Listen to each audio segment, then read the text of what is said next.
On today's show, we highlight the missions of two nonprofit organizations led by amazing women, dedicated to not only preserving their respective cultures, but also in creating safe spaces for uplifting and empowering women and youth through community activism and the performing arts. That and much more coming up next on Asian Pacific Voices.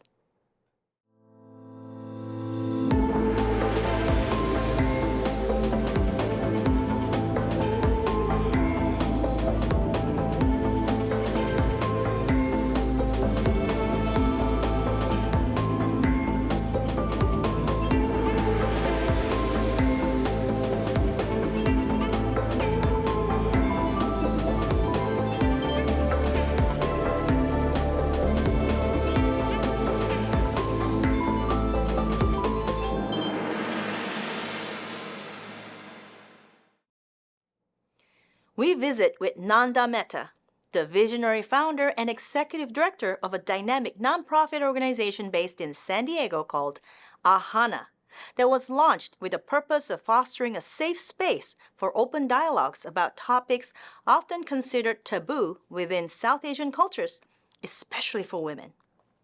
Originally launched with Yoni Kibat, a South Asian rendition of the vagina monologues, Nanda encouraged both men and women to engage in meaningful conversations, while Ahana's mission has expanded to include initiatives that now support women at risk, survivors of violence, and refugees, both locally and globally.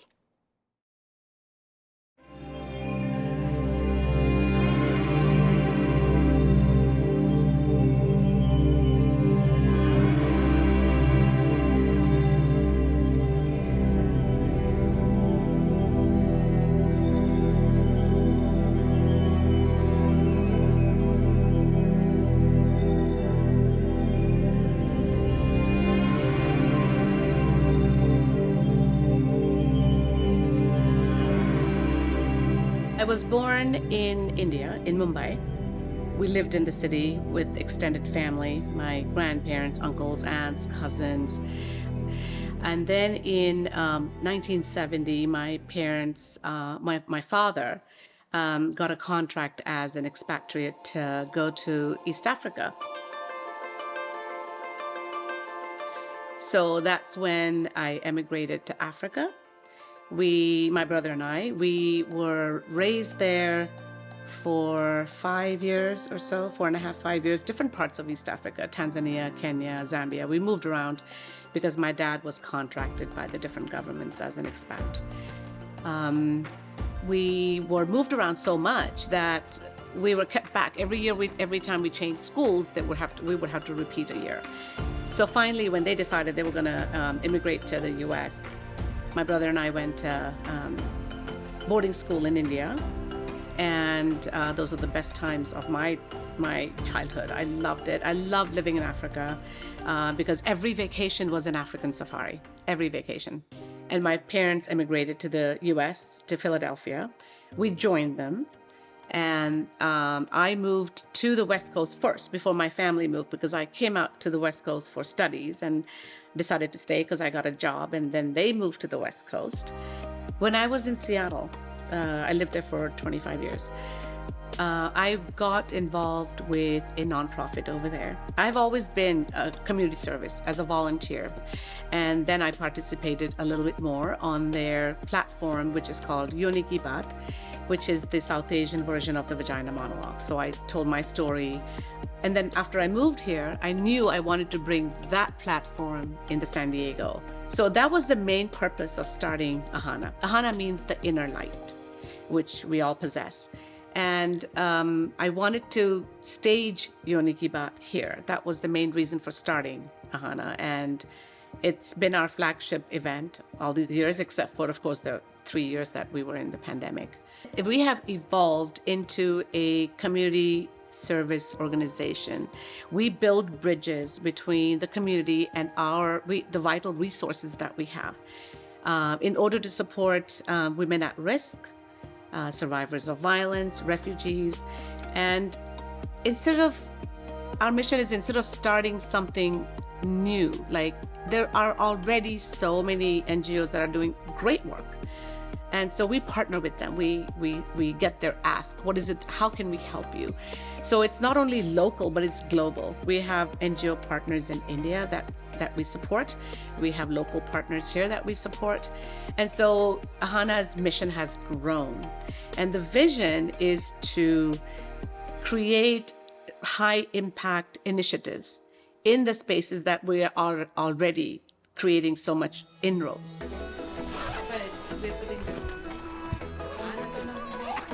The Renaissance Project was born out of the need in the community to repurpose or donate, more importantly, Indian clothes, whether they're for men, women, children, even costume jewelry, things like that, that people don't use anymore, that's been sitting in their closets, and distributing it with support of our NGOs, not only in India, locally here. That project has now also become a big part of our organization. My name is Nanda Mehta. I'm a vice president at UPS, and I'm also a board member of AHAANA. The least we can do is get it across to where they need to go. And that started our saga. I wrote another appeal to the UPS Foundation, and they agreed to move 100% door to door without any cost, like completely free. I'm Neepa Shah. I am the secretary at AHAANA board. They have appointed me as a quality manager because I am able to spot the tiniest hole or the tiniest spot or dog or whatever we call. And then, so I am the quality manager. So whenever we are sorting, she always tells me, you have to come. That project has become our second big project for AHAANA, besides doing the Yoni Bath and the monologues. Just like anything else, for people to come out and tell their story, it's an act of bravery. Like they want to share something that has happened to them, right? And they're scared, or they're social, like they could be, they could get repercussions socially, not only from family, but from friends, from community. To get that story out, you've got to make sure that they're safe, right? So the women were already in that space. There's already, like when we have our workshops, they are in a very safe space. And I always make sure that their family knows that they're sharing, and their community knows that they're sharing. Step back a bit and explain. Yoni Baat is for women's stories, and I introduced the stage for men, and I call it monologues, which is pretty clever because it's men telling the stories in a monologue form. So when AHAANA started, I was in the earlier discussions with Nanda, and to see that she wanted to help people, that was in a meaningful way. That was very good. She started small, but then as she developed and grew into role, and as the organization grew, she started taking a lot more active role in helping other people. And to me, that just transforms you seeing that in action. How you can make difference in people's lives on a daily basis.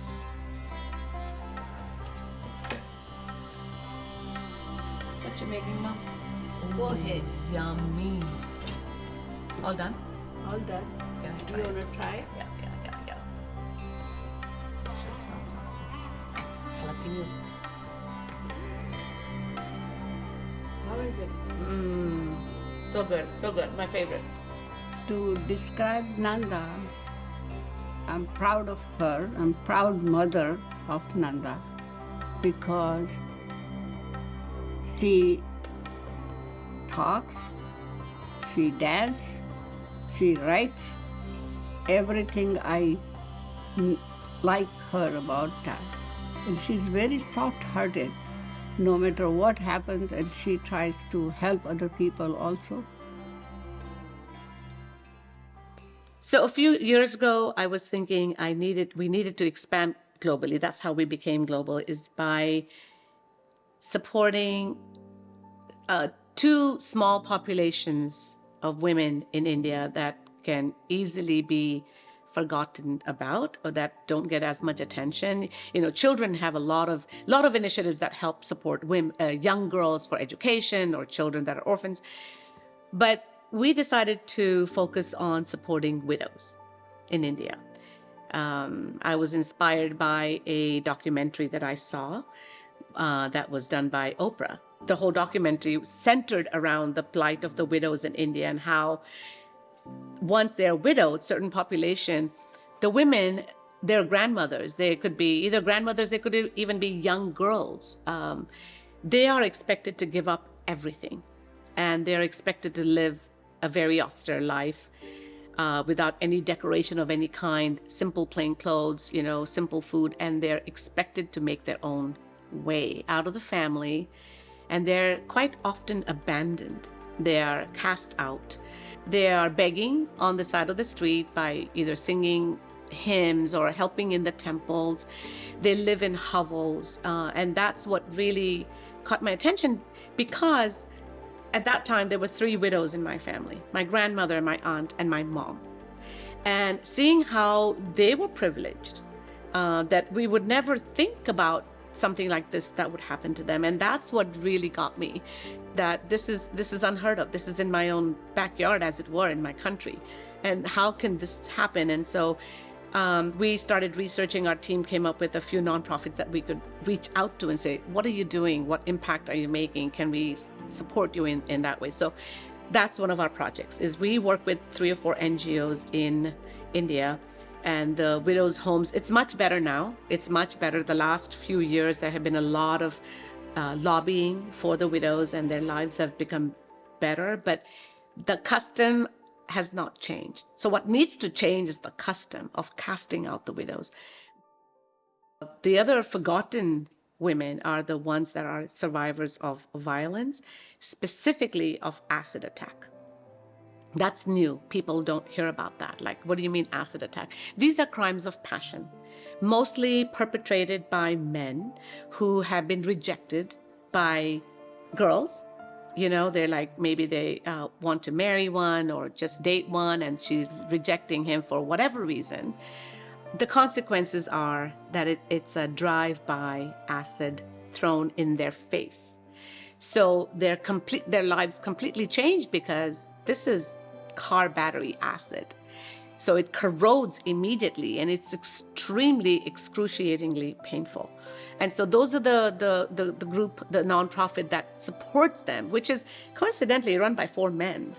That is supporting these women. They've set up businesses for them. They've set up entrepreneurs, entrepreneurship, and basically also all the way from doing cosmetic surgeries and things like that. So what we do on this end is try to find a team of cosmetic surgeons who can actually go and do that pro bono. Financially, we fundraise over here. We spread the word about that initiative, and we support them in their ask. Like, if there's another survivor that has come to them, survivors as little as 9-year-olds, that is perpetrated on them by their own family members for whatever reason. We don't go into that. That's not our area.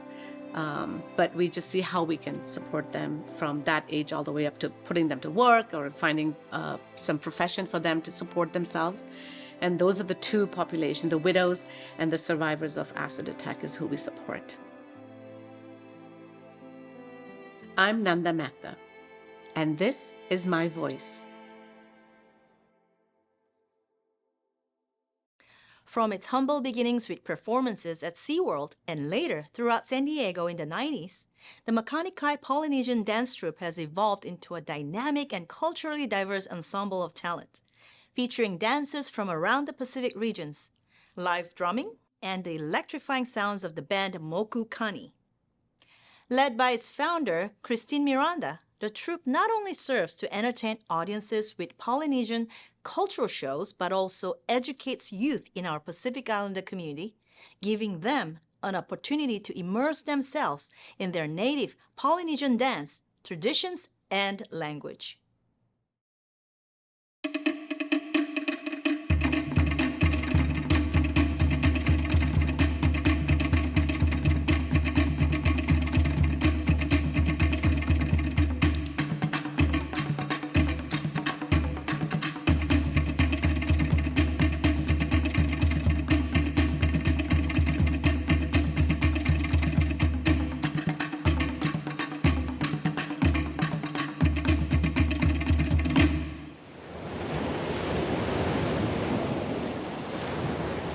first started dancing when I was 12.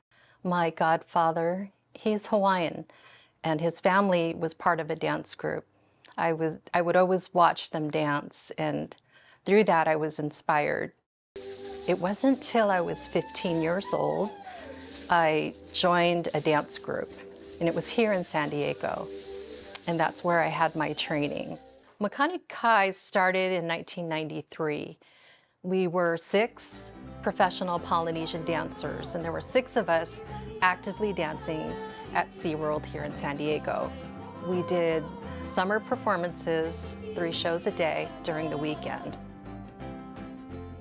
Fast forward to 2024, we have evolved into a dance school, a cultural dance school, where we taught music, live drumming, and cultural dance. We have approximately 113 students.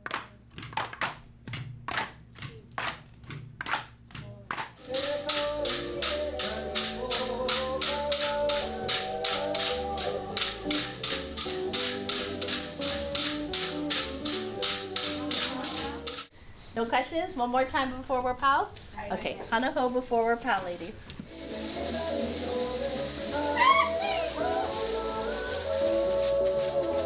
Well, the reason I started dancing 11 years ago is because I needed a health practice that was not just going to the gym.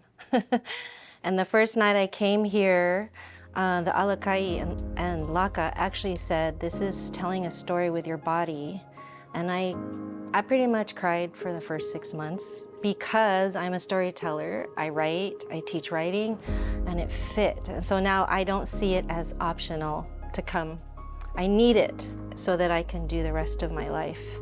Growth of the group became a necessity because we had only 6 dancers, and I wasn't ready to stop dancing.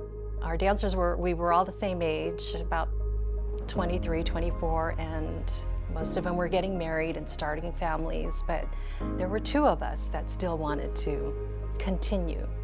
So the idea is to train other girls to dance, to fill in their spot. It seemed like a good idea. And from there, the response was huge. Dancers would show up, audition, and I would train more, and it just kept growing. I had no idea there was a need for something like this in our community.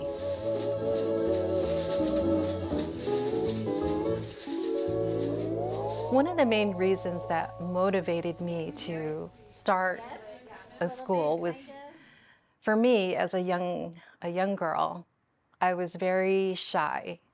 I didn't say much. I wasn't outspoken, but through dance, through training with dance, I learned how to come out of my comfort zone. It gave me confidence, and I knew if we had young ones come in, we could give them that same opportunity to come out of their comfort zone. And I have witnessed it over the years. The shy ones just blossom, and they public speak, and I've seen them grow into beautiful women, and I take pride in that. My name is Raylene Lockhart, and I go by Hali'i Maile.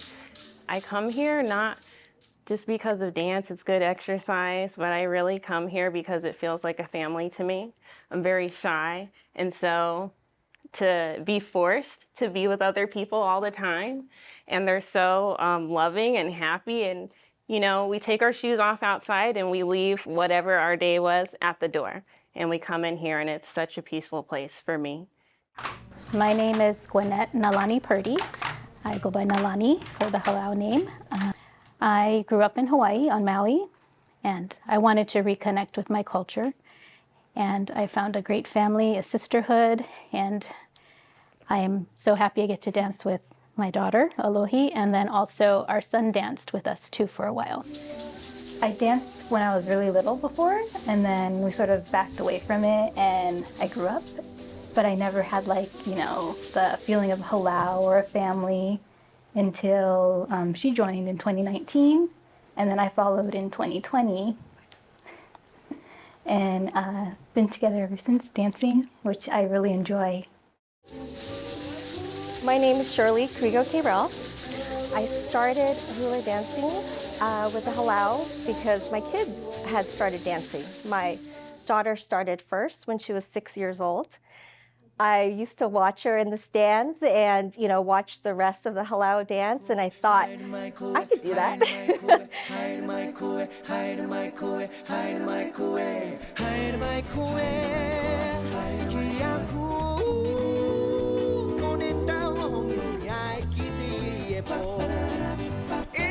I would have to say that the success of our group stems from the value of its cultural role to the community, to share our passion for cultural dance.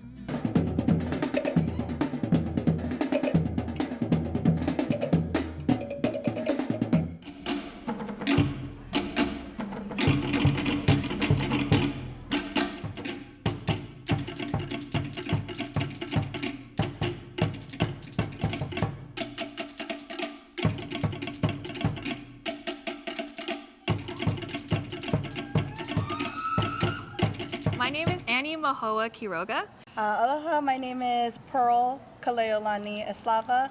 My name is Alexis Kanoelani Eslava. It is our 30th year anniversary for Makani Kai. It is so special to share the stage, not just with my own actual sisters, but with a whole bunch of sisters that I've made just along the way. It's been delightful being able to share the stage with the other teachers, and then eventually becoming a teacher was wild.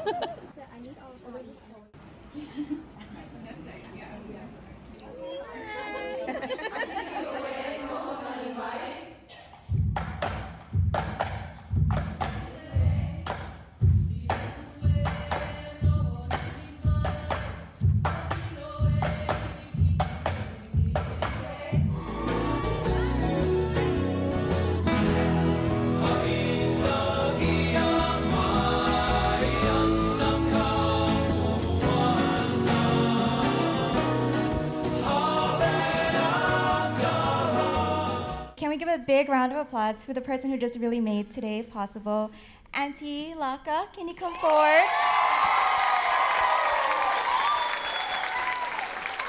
Ahana for life is a term that we use here at Makani Kai to instill growth. Ahana means student, pupil, or a disciple. And I say Ahana for life because in this life, we are all students. We're constantly learning and moving forward. So it's important to project that to your students, your family, your Ahana.